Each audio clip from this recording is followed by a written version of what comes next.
શું કે રામભાઈ? નમસ્તે સાહેબ. નમસ્કાર. નમસ્કાર. પહેલા તો આપ ક્યાંથી આવો છો? મારું રાજુલા તાલુકાનું બેરાઈ ગામ છે અને મારું નામ છે રામભાઈ રામ અને મારી ઉંમર છે 38 વર્ષ. શું તકલીફ હતી એ થોડું કહો.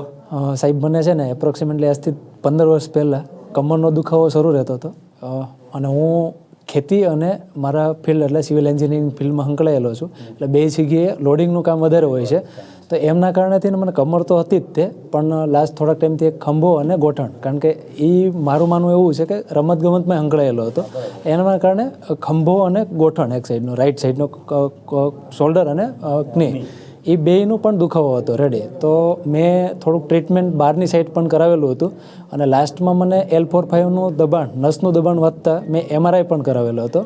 એની પછી મને ઓર્થોપિક્સ સેન્ટર મતલબમાં આપનો આટકોટ સેન્ટરનો મને વિડીયો જોવા મળ્યો અને મારા એક કોલિગ થ્રુ મતલબમાં તમારી મુલાકાત લીધી અને 3 વિઝિટમાં મને મોસ્ટલી 75% એટલે 75% જેવું રાહત મળી ગઈ રેડી. અને L4-5માં વધારે પ્રોબ્લેમ હતો અને કમરનો વધારે ઇસ્યુ હતો રેડી. એટલે અત્યારે કમર મને નોર્મલ છે અને નસનું જે છે એ તમે જે આજે ટ્રીટમેન્ટ પછી મતલબમાં એક્સરસાઇઝ આપવાના છો એ એક્સરસાઇઝ પછી આગળ જાઉં, પણ અત્યારે મને ક્ની અને શોલ્ડરનું તો રિઝલ્ટ પરફેક્ટ છે અને સાથે સાથે કમરનું પણ રેડી.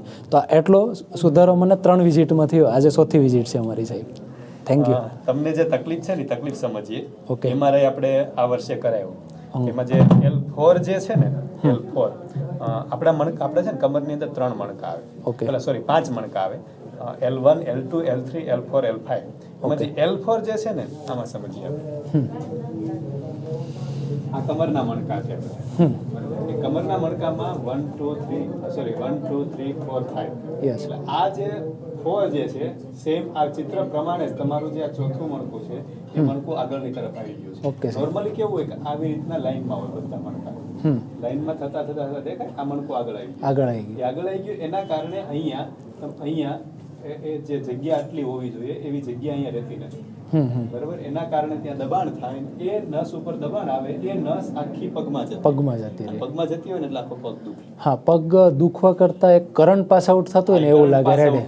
ખાલી ચડે, બળતરા થાય, વધારે બેસવાથી પણ ભોકાય એવું થાય. આવા બધા દુખાવા નસના દુખાવા, વધારે બેસી રહેવાથી પણ દેખાય એવું કે હા દુખે છે એવું, તો તકલીફ પડે છે. હોય છે.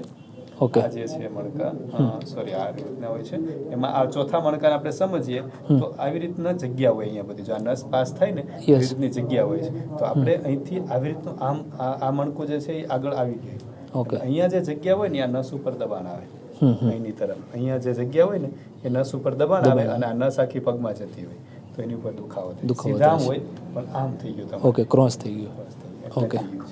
મેઇન વસ્તુ એ છે કે હવે ક્રોસ ગયું કે નહીં એ નહીં, પણ આ નસને છૂટી પાડવી એ મેઇન વસ્તુ છે. ઓકે. તમને કમરનો દુખાવો જતો રહ્યો એનો મતલબ મણકામાં અત્યારે કોઈ પ્રોબ્લેમ નથી, પણ હજી પગ થોડો પાછળ દુખે છે તો હજી સાઇટિક નર્વમાં પ્રોબ્લેમ છે, તો એને આપણે સ્ટ્રેચિંગ કરી અને રેડી કરશું એટલે એ બધું મટી જશે. ઓકે. અને બીજું પણ મેં સાઇટિકાનું પણ ટ્રીટમેન્ટ કરાવેલું હતું, એ પણ 10 વર્ષ પહેલાં રેડી, તો પણ એનાથી કોઈ રિઝલ્ટ હતું નહીં રેડી. પણ મારું માનવું એવું છે બોન સેન્ટિંગ સેન્ટ અહીંયા આટકોટ અથવા સાહેબના 2 શહેર લોકેશન છે, રાજકોટ, અમદાવાદ, સુરત. બોન સેન્ટિંગ સેન્ટરમાં આવી અને સાહેબની મુલાકાત અવશ્ય લેજો.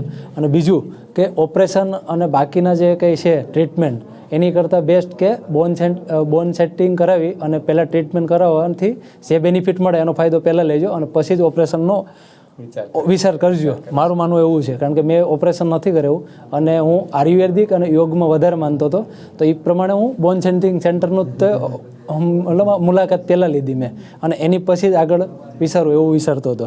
અને જે તકલીફ છે ને એટલી બધી તકલીફ ના કહેવાય કે ઓપરેશન. હા ના, નોર્મલ. મને ઓપરેશનનું નહોતું પણ દુખતું હતું મતલબમાં, પણ ઇનિશિયલ સ્ટેજમાં પણ શરૂઆતના સ્ટેજમાં પણ ઓર્થોપિક્સમાં આવી અને બોન સેન્ટિંગ સેન્ટરમાં આવીને આ ટ્રીટમેન્ટ લેવી જરૂરી છે, મારું માનવું એવું છે. અને મને 10 વર્ષ પ્લસ કમરનો દુખાવો હતો એ તો અત્યારે નીલ છે, નથી એવું જ માનું છું રેડી. અને ગોઠણનું પણ રિઝલ્ટ 75 એટલે 75% જેવું છે. અને બીજી વસ્તુ રહી કે સાહેબ હું એવું નથી કહેતો, કારણ કે અહીંયાથી જે તમારી હોસ્પિટાલિટી, તમારો સ્ટાફ મેમ્બર અને એનું કોઓપરેશન એ પણ બહુ વ્યવસ્થિત છે અને વેલ છે રેડી. એ સાથે એ પણ મેચ થાય છે. મેઇન વસ્તુ શું છે કે આ બધી જે તકલીફ છે એ તો બધું શું કહેવાય આવવાનું જવાનું ને એ તો છે જ, થવાનું છે, પણ એ સારવાર કરતા કરતા બીજું કાંઈ ન આવી જાય ને એ મેઇન છે. હા. દાખલા કે કમરનો દુખાવો, મણકાનો દુખાવો, નસનો દુખાવો તો આપણે આવ્યો, પણ એ આવતા આવતા હવે આપણે દવા પીએ, ઇન્જેક્શન ખાઈએ, ઓપરેશન કરાવીએ તો શરીરમાં આપણે બીજું કંઈક બીજું નાખીએ છીએ. નાખીએ છીએ. દાખલા કે હમણાં બેન સાથે વાત કરતા હતા, એ બેન કે મેં 4 વર્ષ સુધી દવા પીધી ને ગેસ એસિડિટી થઈ ગઈ, તો મટાડવું તો આપણે બીજું ને થયું બીજું. તો Okay. એમાં આનાથી આ પદ્ધતિમાં એ મેઇન ફાયદો છે Okay. કે કોઈ દવા નથી, કોઈ ઇન્જેક્શન નથી, કોઈ સાઈડ ઇફેક્ટ નથી. તો એનાથી શું થશે કે શરીરમાં કોઈ બીજી તકલીફ નહીં, બીમારી નહીં બીમારી આવે. કંઈ નહીં હા, આવે. એના વિશે પણ હું 2 શબ્દો કહી દઉં છું, કારણ કે હું આયુર્વેદિક યોગામાં વધારે માનું છું, ઇન્ડિયામાં બિલીવ કરું છું, અને હું સ્પોર્ટ પર્સન પણ છું, સાથે સાથે ખેડૂત, એન્જિનિયર અને સ્પોર્ટ આ ત્રણેય એક્ટિવિટીમાં સંકળાયેલો છું. તો વિધાઉટ મતલબમાં મેડિસિન અને ઇન્જેક્શન મતલબમાં કોઈ સારવાર હોય તો આ બોન સેટિંગ જ છે, અને એના જે રિઝલ્ટ છે એ હું બિલીવ કરું છું કે મળે છે. રેડી? તો મારું માનવું એવું છે કે આનો ઉપયોગ પહેલાં કરજો. રેડી? એઝ એ ઇન્ડિયન એટલે ભારતીય નાગરિક તરીકે આપણે પહેલાં કાંઈ હતું નહીં, મેડિસિન નહોતું, ત્યારે પણ આ જ પદ્ધતિ હતી મતલબમાં. તો આ પદ્ધતિ મારા માનવા પ્રમાણે બેસ્ટ છે. નહીં તો કૃષ્ણએ કુબ્જાને સારી કરી જ ને, હા હા, પણ એ પણ છે જૂનું, હા ઉલ્લેખ છે મહાભારતમાં. રેડી? છે જ એનો. તો એ પણ જૂનું જ છે. એટલે આયુર્વેદિક યોગાસન ને આ જે કુબજાવાળું સાહેબ જે કહે છે એ પણ જૂનું જ છે, પ્રાચીન જ છે. તો આ બધાય કરતાં ઓપરેશનમાં મારું બિલીવ એવું છે કે બોન મીન્સ કે હાડકા અને એક રહ્યું બાયપાસ સર્જરી. રેડી? એ 2 સક્સેસ નથી. રેડી? તો એની કરતાં બેસ્ટ કે આ ટાઈપની કોઈ સારવાર હોય તો પહેલાં ચોઈસ કરજો, અને પછી ફર્ધર ઓપરેશનમાં જવું પડે તો જાયજો. ના, ના, એ તો ઓકે, થેન્ક યુ સર. ભલે ભલે. Okay, thank you sir. Thank you sir. નમસ્તે.